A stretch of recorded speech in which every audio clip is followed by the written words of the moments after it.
Tracer. All right, You've got experience in minion it wave. travels 200 units faster. So Xera's stun is much easier to dodge. Syndra's travels at 2,500 miles an hour. It's Teimo's. It's missile speed. It's Teimo's. It's 2,500 missile speeds. So let's check in then and have a look at the Oh, it's banned. banned! No! Yeah, you're going to get to do your numbers once again, but banned away here by NaJin White Shield along with Maokai for Cloud9, taking away Alistair, taking away Zilean as well. Well, at least we know Syndra was a smart ban right there. They did their research too. He was like, 2,500, that's way too fast. It makes it a little scary for Cloud9 to actually find fights if they do want to go with Eliminations Janna once again. But remember, this is against Gorilla, the guy who wanted to show the world how to play Janna. We'll see here though, because he's definitely not been sad about going onto that Thresh. I just wanted to point out that Cloud9 actually having both Zilean and Alistair banned against them in their previous 2 games, and today they say, well, we actually don't want to play them anyway, so we'll just ban them out. It's a big blue side ban there. And the final ban will actually be Lee Sin. No final ban there for NaJin White Shield, which is an interesting. So, were they docked a ban? Not that I know of. Yeah, we weren't notified that they were docked a ban on one of their bans. So, and you said earlier on that Zed was going to be a big one in this one, and that was left open, and Shield first pick it, similar to what we saw earlier with Dade. So interesting, we were just notified they for sure were not docked a ban. They passed on that on purpose. They ban out the Syndra, and they take the Zed. So the overlap they decide to take, they ban out the one that they don't have an overlap on, and we will see the pools of these mid laners being crucial in this matchup. Well, first off, I like the fact that Meteos was able to lock down Kha'Zix. I feel like Kha'Zix and Lee Sin are the 2 big junglers here at the World Championship. They get the only one left available. I'm also curious about whether Hai will break out Fizz. It's something he's put a fair amount of practice in. I've never really seen him have a great game on it, but a lot of people trained it to play against Zed. Well, if you're throwing out possibilities there for Hai, he's also played Kha'Zix in the mid lane. Oh, yeah. But you made a really good point, though. With Lee Sin already banned and Kha'Zix locked in, that's the jungler that they probably want to go with. Hai has not played mid lane Kha'Zix in a long time. So on the other side then for White Shield, picking up Rise here, we'll also get Gorilla on Thresh. We heard a bit before we even said it in the last game as well that we saw Shield in that, people have been talking about the Janna and the Nami from Gorilla, but his Thresh has been so good. Better than his Janna, because honestly, they're undefeated. He's made so many clutch hooks. He was one of the sole reasons they made it back in that first game of the day against Alliance, just finding hooks. And it's such a playmaking champion that top-level players can really excel on. The NWS was just talking about it. So many of these really top-level supports making plays after plays with Thresh. He has so many options with his kit. So Cloud9 then, Lulu going to be locked in along with Nami. Tristana protection right here coming in. They've got double support, semi-supports already locked in. I wonder if they have Orianna in the mid lane. Threats already, so they can actually put their defenses on whichever of these threats is actually under fire here. They don't have to. You don't always have to shove everything onto Trist in the end game here. You can also use all these shields to protect your Kha'Zix. Oh! Or Talon. That's the other thing. One thing about high Talon into Zed? I guess so. It's not that great of a mid lane matchup, but it's something that Hai has been training the crap out of. Pretty much all of his main mid laners outside of Syndra are all physical damage dealers, so they need to have that magic damage top lane, but into a Zed. Yikes. All right, so we can definitely say this for sure, not just to protect the Triss combo, because they've got 2 other very high value threats here. This is a 3 squishy threat, 2 support system here from Cloud9. This combo takes a lot of precision to pull off. This is going to take a lot of very crisp communication and crisp team fighting from Cloud9 to pull this off. And are you going to then put forward that argument that Cloud9, if any team were to do that, are possibly that team? Yes. Especially from North America. I mean, good. I have to look at White Shield's composition as well. With the first pick, Zed, it is a scary amount of pick composition, but they're super late game scaling. Yes, they have Ryze in the top lane, but Trist versus Corki, it does seem like they might actually get outscaled a bit. And so here's the thing. These 2 assassins that Cloud9 have picked actually work really well together, because Talon is actually sort of a team fight-oriented assassin. He's not like Zed, who's definitely thrives on that split pushing. Talon actually can have a huge impact on team fights because he does so much AoE. So if he jumps in, does his AoE burst, Kha'Zix can clean up. They've got Tristana firing from the back for late game insurance. So many options here from Cloud9. Let's get into it, though. Well, remember, we'll be checking in on how you guys are voting during the game, so continue to tweet at LoL eSports and use the hashtag NWS win or C9 win for who you think will prevail. But for now, we are going to get into game. It's NaJin White Shield versus Cloud9.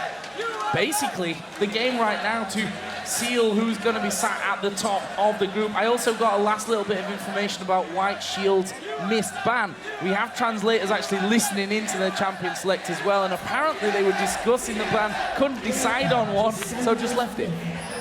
Hey, sometimes no decision is better than a bad decision. But with bans, you know, they didn't want to ban their own champion. That's one thing. There's a lot of power bans that get traded back and forth. Do you ban Ryze? Do you ban Zed? They end up getting both of them, and those have been bans in the past. All right, let's see how that matchup does turn out, because as we heard emphatically from Prawley on the desk, very difficult matchup here for Talon. Small margin for error. High can pull it off. This is not like a hard counter, but there is a small margin for error. High has stepped up in huge ways, say his teammates, since that North American LCS playoff defeat to TSM.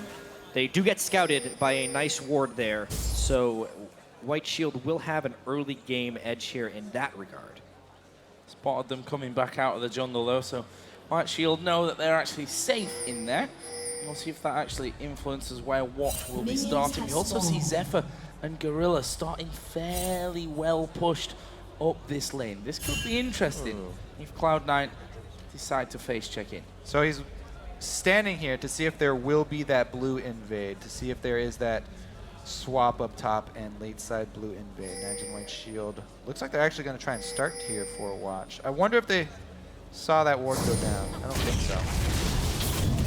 Well, they saw them coming in, could probably surmise from that one as... Now they see him in lane. Gorilla, yeah, will actually show himself there as well. They were waiting for quite a while inside of that brush, but it will be a normal 2v2 start here. So I guess we can stay there and talk about this lane matchup. We say it's normal, but this is actually the first time Cloud9's decided to go for a 2v2. They've done so much swapping, both in the North American playoffs and so far in this group stage.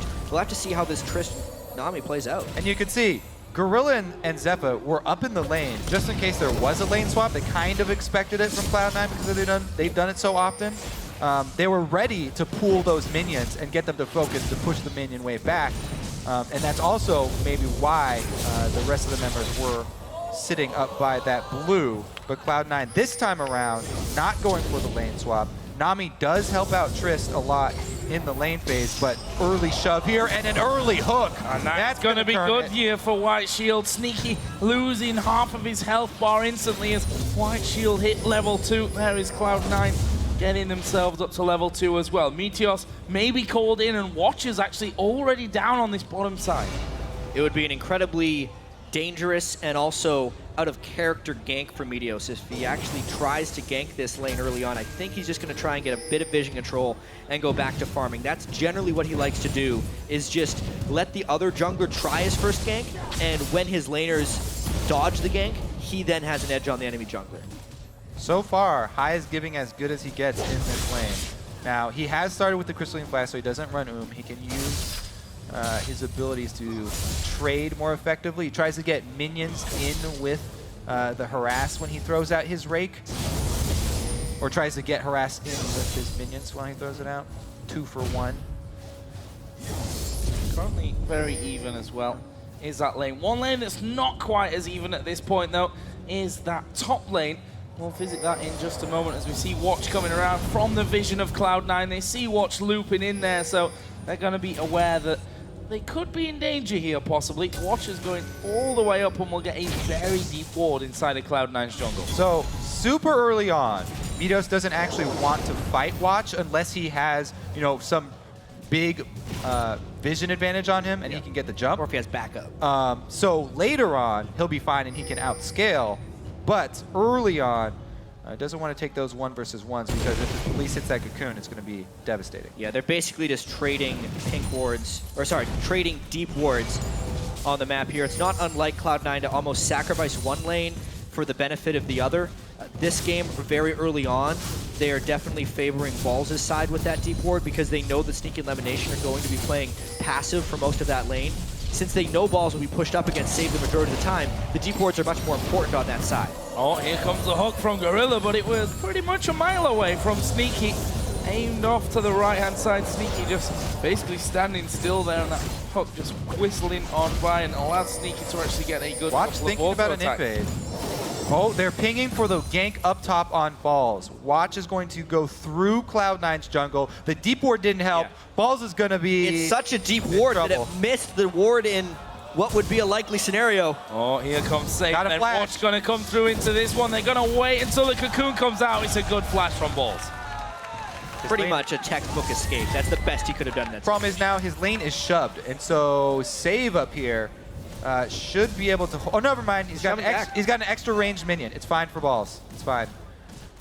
Doesn't have to burn his teleport either because he doesn't want to overextend in that lane. He brings 2 wards for himself. One is pink. Meteos also takes that opportunity because Watch shows top. He invades the bottom side jungle. Watch's ward though sees him. Ooh, that's a Looking little to bit counter. Better get that quick. Nah, Watch does not come up.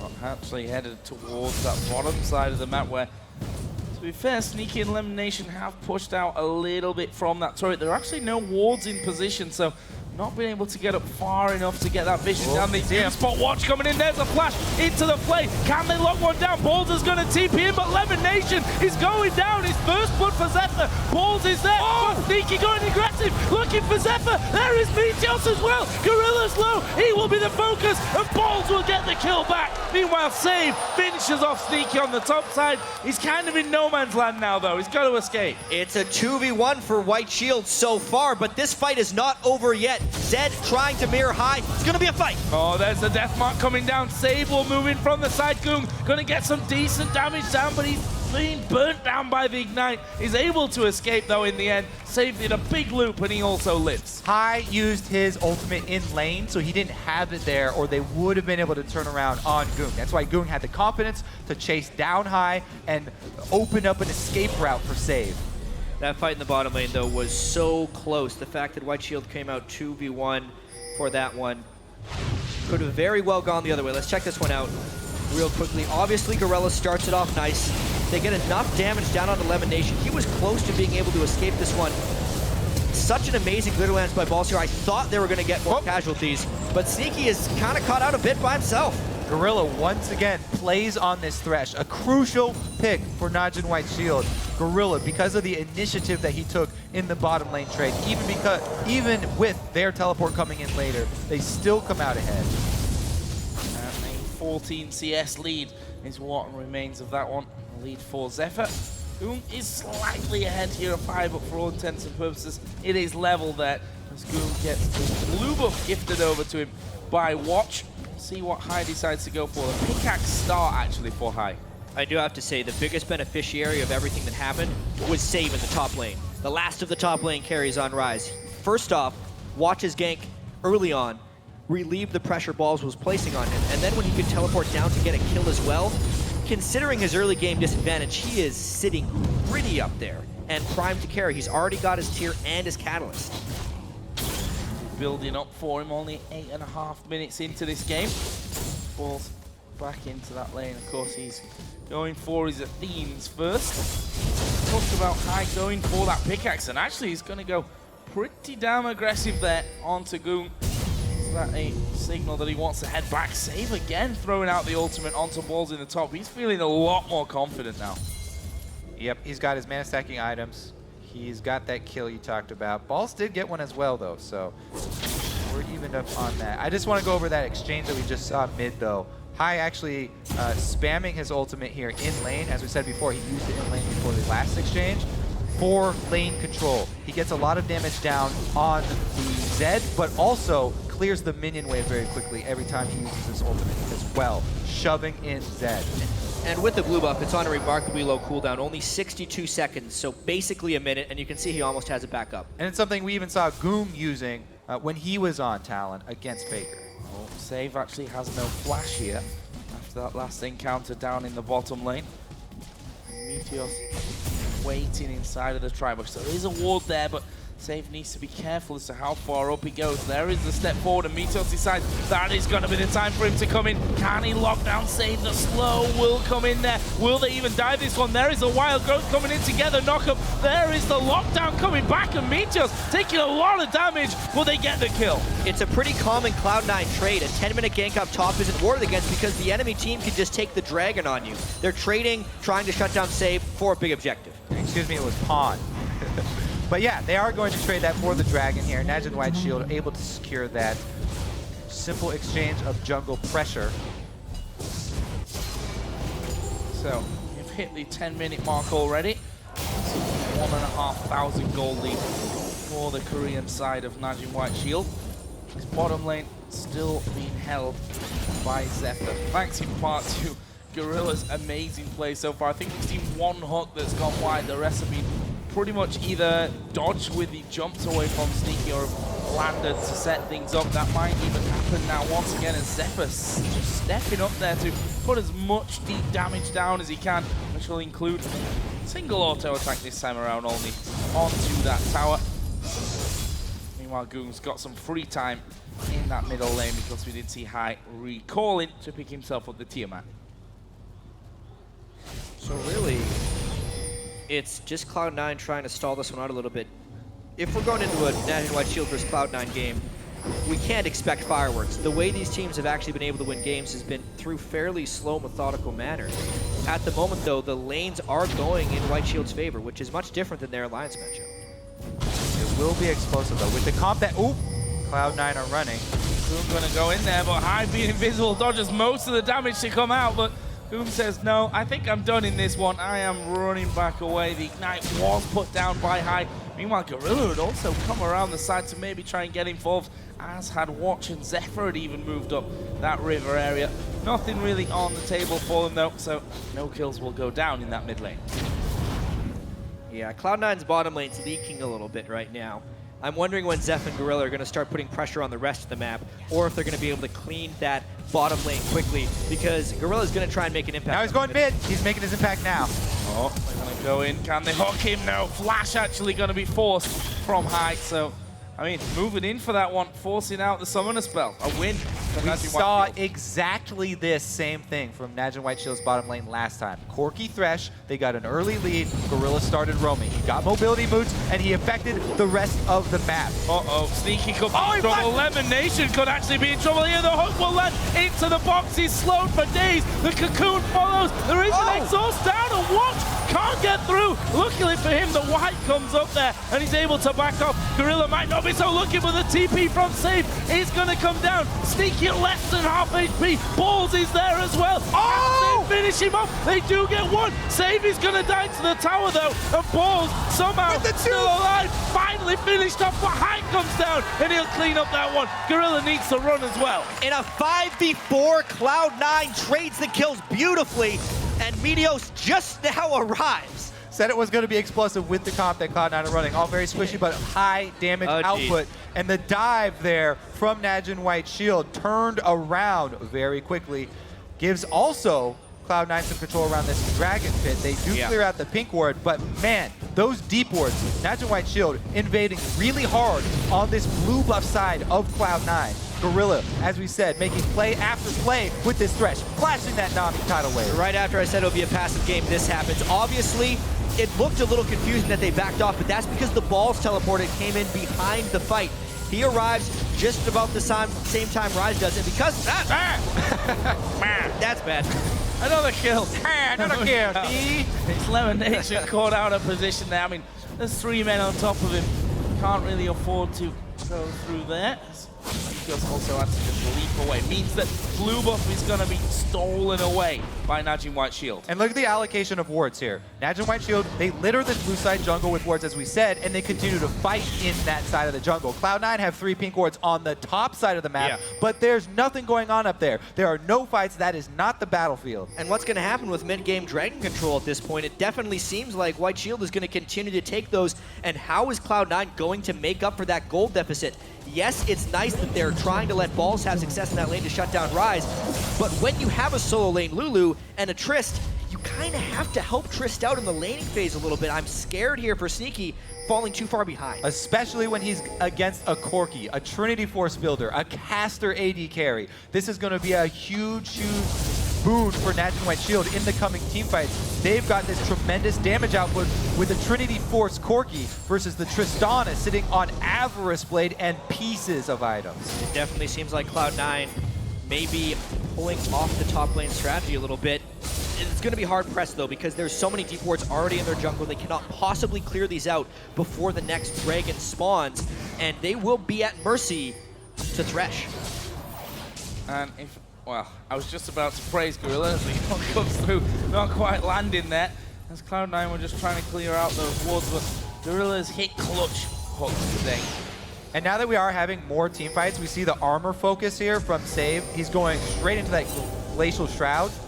This is such a scary team fight for Cloud9, though. Trinity Force, as you mentioned, completed, whereas Sneaky's sitting on components. Part way to a Static Shiv, very far away from his Infinity Edge. High would have to play this team fight exquisitely. Save already has Rod of Ages. It feels like Shield is a stronger team right now. Oh! Getting caught from this one. The damage is massive. Deathmark actually going down. Gorilla will fall though to Sneaky. Well, what can they do? We see Watch and Zephyr going deep. Sneaky goes low, tries to jump away from things, gets away, but Meteos will be given up. And that is going to be a 3-for-1. They lose the support, but they take top, middle, and jungle. That's going to be Dragon, definitely, for White Shield. As we can see there, Zephyr, huge amounts of DPS going out, claims a red buff for himself, and they've got control. They can shove the waves up.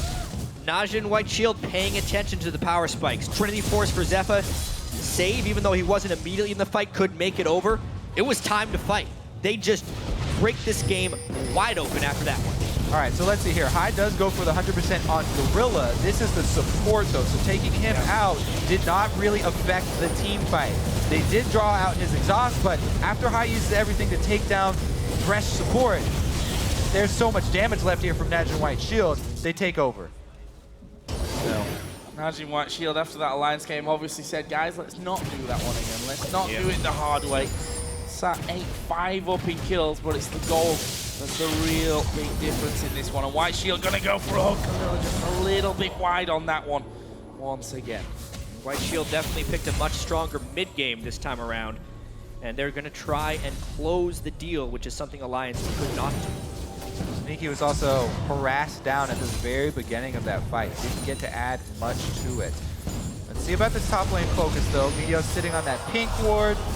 That was a short jump. Everybody's moaning, but it's an unevolved wings. Yeah, he did clip the end of that little round there. Oh! Oh, I actually got aggressive after that. Oh, being lured into it. Actually has to flash though. Where's the leash gonna come down? Right on top of him. Watch gets the execute, but here comes the TP. Paul's gonna join in the fight. Watch is low. What can Paul's do? He has to use his own wild growth on himself, and he's gonna fall. Goog, meanwhile, in between the remaining 3, will drop off, but Save keeps going. There is Corki joining in. They get the tower, but NaJin are low. Why is Cloud9 continually fighting? They are not at their power points yet, but High decided to go in, immediately flashed away, and everything else just collapsed upon them. Cloud9 loses another fight because they are behind. Yeah, they keep fighting. It's kind of snowballing against them. They got that feeling that they're behind and they didn't want to give much more. You could tell, though, High, he doesn't want to let any aggressive move go. And even though it missed, or there was no follow-up on this hook, decides to jump back in. I mean, that ward, by the way, didn't see Watch coming down. They know how strong Zephyr is at this point. He jumps straight into his face. And Sneaky, if he was a Trinity Force Corki right now, of course that fight would have turned, but it just takes more time for Triss to get in there. Rise can counter the Lulu teleport very easily. Balls basically teleports in to die. And NaJin White Shield takes an even greater edge. See if Cloud9 hit Turtle. They go aggressive down bottom on Goom to get his flash, but that's all. Focus up top here. Now Shield are going to answer, swing everybody up top, take that turret, and claim this red buff side for themselves. Try and choke Cloud9 now out of this game. Wards down. In fact, if you look at the minimap, that is a lot of wards down for NaJin White Shield right now. All five. Bottom side and the top side. You can see the path they've taken through. That tower's going down too. And it's not just Gorilla. Yes, Gorilla's doing a magnificent job of controlling the map, but it's also watch with the Sight Stone. Here's the 1v1. Oh, he's going to come out on top of it. It's going to be the death mark, but Ignite is down, and it's great. He upgraded his sweeper to get the Oracle lens so early on to go for that 1v1. It does afford him the experience of winning that 1v1, but they still trade. That's actually really good for High. He gets a shutdown bonus, and maybe he can use his talent for a team fight victory, but the global gold disadvantage and honestly the power of Save and Zephyr at the moment just seems like much more than Cloud9 can deal with. Definitely is too much to handle mid lane. Yeah, the gold disparity across the board is pretty devastating. Top lane, 80 carries both about 2,000 gold behind their opposite number. And we're closing in on a 10,000 gold lead here for NaJin White Shield. And that's with just the outer ring of turrets going down. Plus, of course, that one here in the middle that we're looking at right now. We've got 1 minute and 40 until the next dragon comes up. I think it's going to be a case of having to maybe give this one up for Cloud9. Yes, please. Yeah, at this point. Otherwise, they'll lose the game before 30 minutes. They may already have lost this one, depending on how well White Shield knows how to close. Sneaky needs a lot of time to get more and more items. Infinity Edge, Berserker Greaves, he's probably going to even need a Last Whisper, since Watch and Save have started working towards some major armor itemization already. Yeah, clear item path for them with 280 assassins. Tristana. Small win there for Cloud9, both skill shots missing, but that was 1 ward in 10 that are on their side of the jungle. At least 10. That's a whole lot down there. We do see Goom just doing a lap. He was obviously pushing that top wave out. Actually, we'll wait here inside of the enemy jungle, just looking by that raid camp to get some free damage down. Meanwhile, Watch was determined to come around and get this pink ward. Will finally be able to do so. And White Shield now strangling the bottom side. And you can really see NaJin's focus on ward control and commitment to it. A minute ago, there were all 5 pink wards down for White Shield. They're currently still having all 5 down, yet they have 4 pink wards in their inventory just in case one gets taken down or if they need to move their vision. They are just maximizing their ward limits on the map. And not only is it a double sight zone, he's upgraded to a Ruby sight zone as well, so he can stay out on the map longer and still have wards. Yeah, Save is gonna just turn around and kill Meteos because it's just that strong right now. That's bad. Yeah, that's really bad. For all the attention that Cloud9 put into trying to shut Save down, it has failed, and it has cost them Sneaky's farm as well. It's one of those games where everything goes wrong. It was the play coming in at the last second there. Pink ward goes down to spot High, and they're gonna keep chasing here. The Rune Prison's gonna come up in a second. There it is, and the finisher from Save up at 5-2-2 after 22 minutes on Rise. They should push in now. Looks like they already have control down bottom. That's where they're making their move. This tower gonna go down to Corky here, trying to put on work, but they go mid.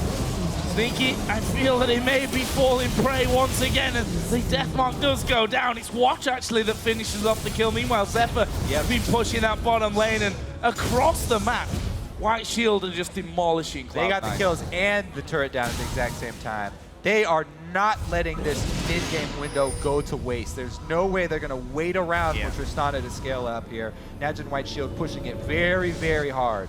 And NaJin Shield is kind of proving that they can play multiple styles. They had the late game Turtle against Alliance when Alliance had the mid game composition. They probably also watched a little bit of Blue's late game composition fail to Fnatic, and they say, you know what, this late game thing is a little bit too risky. They go for a mid game composition that still has some strong late game insurance with Rise, and they're just destroying Cloud9 here, 24 minutes in. So, yeah, I mean, if we look at the actual goal totals, it's not a pretty picture for Cloud9. only turret left outside of the base is in that top lane, which itself has already faced quite a lot of pressure. We still see, I believe, 4 out of 5 pink wards are still alive on the map for NaJin White Shield. Continuing that vision dominance, making it so hard for Cloud9 to actually walk away. The pink ward is down. High is going to get the support from Balls here, but Save just going to blow him to pieces. Sneaky comes in, actually blows him back into the lane. Slow comes down. TP, no, can't get away from the wild growth. Turns back to do the damage onto Balls, and Cloud9 gang up for the single all kill. 5 of them. And it's going to take their base. Has been pushed, yeah. That is just a bit of an overcommit there by Cloud9. They had a mission to kill Save. Mission However, accomplished.